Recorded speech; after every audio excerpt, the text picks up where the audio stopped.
Oh shit. Ơi. Đây nè. Gì à? Yo, what's up nào? Nè, chung với cái ông ba được không là đi city thêm ngày nay mà lấy horror game mùi một phe robot nhóm đại bị game nó mua ra hero không phong đại đặt trong description là lấy dân cho mà lấy ngọt đi à. Mặc create server chăm chó nhá. Ở đây đo game thôi bạn. Trong mơ mình creepy sao hả là cute. Trong lót đây đi cả na châu đọt cho. Oh, finally place on này.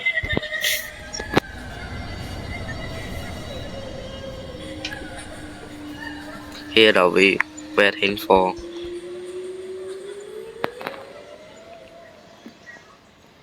Click to play. To.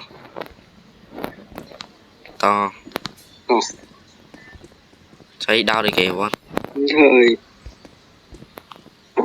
Chơi xua anh cho bác là thầm lên tầm bộ này. Chui xí. Trong popo này nè. Một đường. Chơi bán flashlight mau nè. Có phone.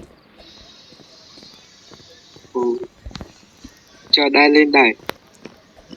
Chơi tùm lớp cái mũi không?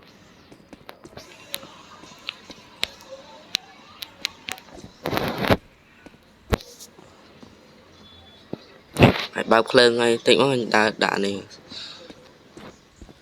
Anh ấy hay mau tiền ấy hay. Nè đại game mùi à. Đó rồi.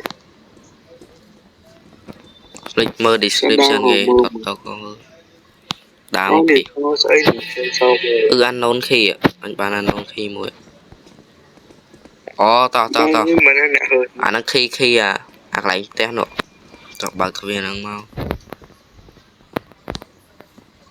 mẹ đâu no bro not that đâu nè cái nè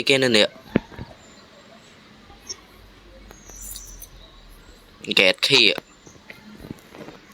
man get khi mùi front get anh man khi front get ạ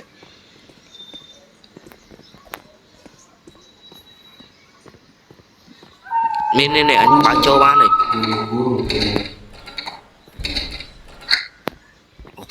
open rồi hello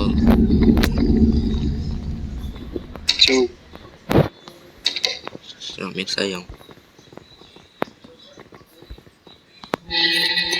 đấy nữa trời đấy nữa nào rồi bắt thuyền rồi là đi Việt ngồi châu mà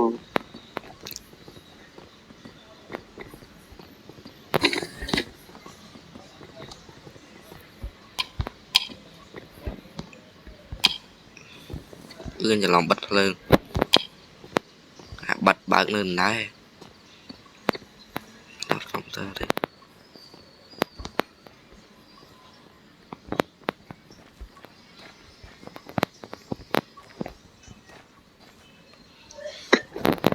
thì nó thấy kìa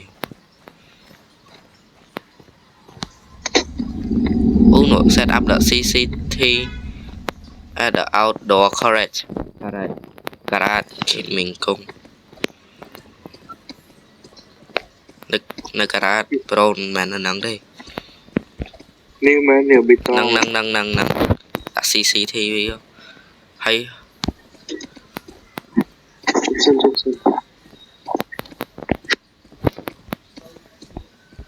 cho té hay bro cho té sao đó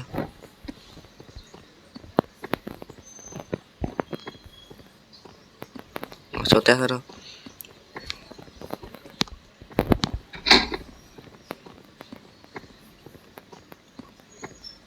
cho té hay tiền về thời tiền laptop pick up ba nè pick up and what happened here em một việc bà hai đặt CCTV nâng đã thấy dân đã laptop nâng nâng với laptop này bị chỗ thông bên vậy còn như đây nè em bao lâu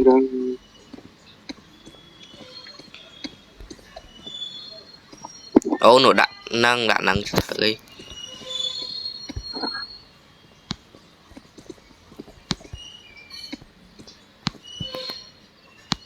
ok tao cho test tí đi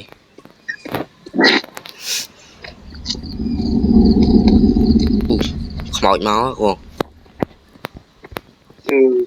chơi test chạy mau thử lớn đó bật phía chào nữa kẻ mơ CCTV mơ tua CCTV cho mình đây không đâu what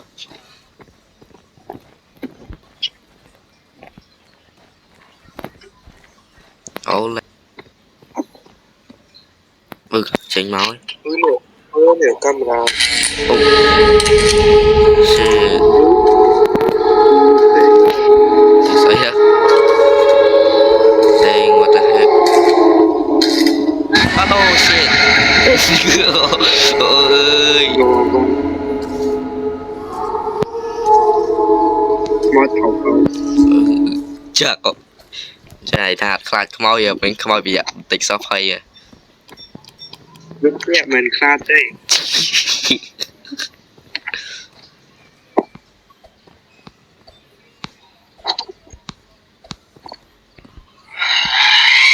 đây nè